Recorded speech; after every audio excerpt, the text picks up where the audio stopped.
I was 8 when it all began. Midnight, my black cat, was always with me, sleeping at the foot of my bed, following me around the house. Shadow, our other cat, was a bit more distant, but still loved to curl up by the fireplace. One night, I woke up to the sound of meowing.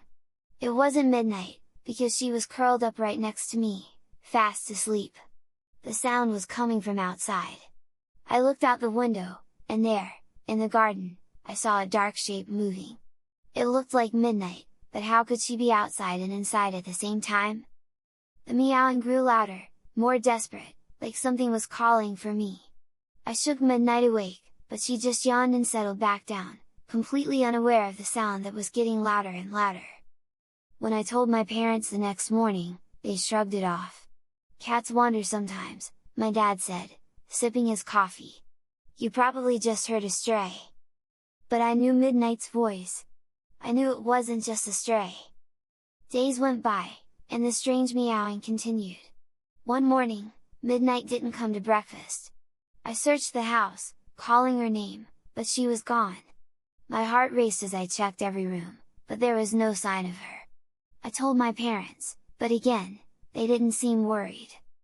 "Cats go off sometimes," my mom said, patting my head. "She'll come back." That night, I heard the meowing again, only this time it was louder, more frantic.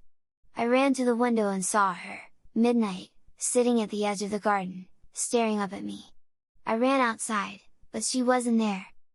The next morning, she was back, as if nothing had happened. My parents were relieved, telling me that Midnight had probably just wandered off. But something about her was different. Her eyes looked darker, and she didn't respond to my calls the way she used to. I tried to shake the feeling, but deep down, I knew this wasn't my Midnight. Even though Midnight was back, the weird things didn't stop. At night, I would still hear that strange meowing from outside, but now Midnight was with me, inside the house. One night, while I was lying in bed, I felt the temperature in the room drop suddenly. The air felt thick, almost hard to breathe.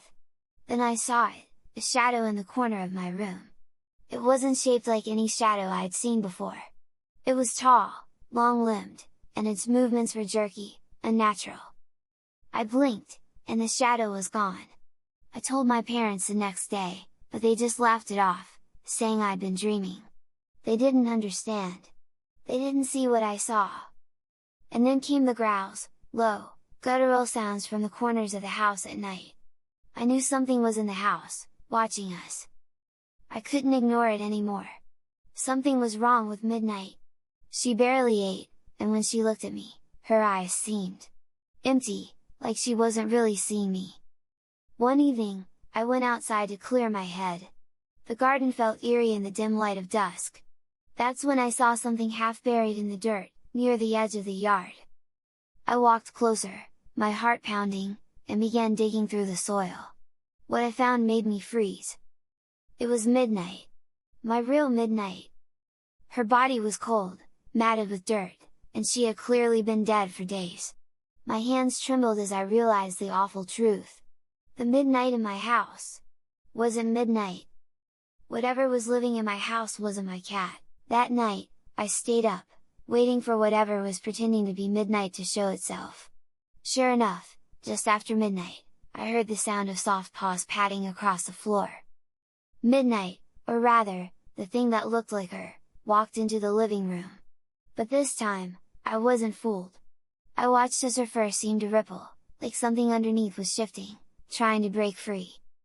I stepped closer, and she turned to look at me, her eyes black as coal. That's when I saw it, the shadow from before, looming behind her. "Midnight?" I whispered, but I already knew the truth. This wasn't her. The creature let out a low growl, a sound that no cat could ever make. Its body twitched, its limbs bending unnaturally, as if something inside was struggling to escape. I tried to run, but my feet were frozen in place. The creature, the skinwalker, stared at me, as if deciding what to do next. Then, from behind me, I heard a soft meow. It was Shadow, our other cat, walking towards the skinwalker, completely unaware of the danger. "No, Shadow!" I screamed, but it was too late. The skinwalker's form twisted again, this time moving faster, more fluidly. It lunged toward Shadow, and before I could do anything, they were both gone, disappeared into the darkness. I stood there, paralyzed with fear, staring at the spot where they had vanished. Midnight was dead. Shadow was gone. And the thing that had taken them both was still out there, somewhere, waiting. I tried to tell my parents, but they wouldn't believe me. They said the cats must have run away. But I knew the truth. Sometimes, late at night, I still hear that meow, soft and distant. And I wonder, is it calling for me?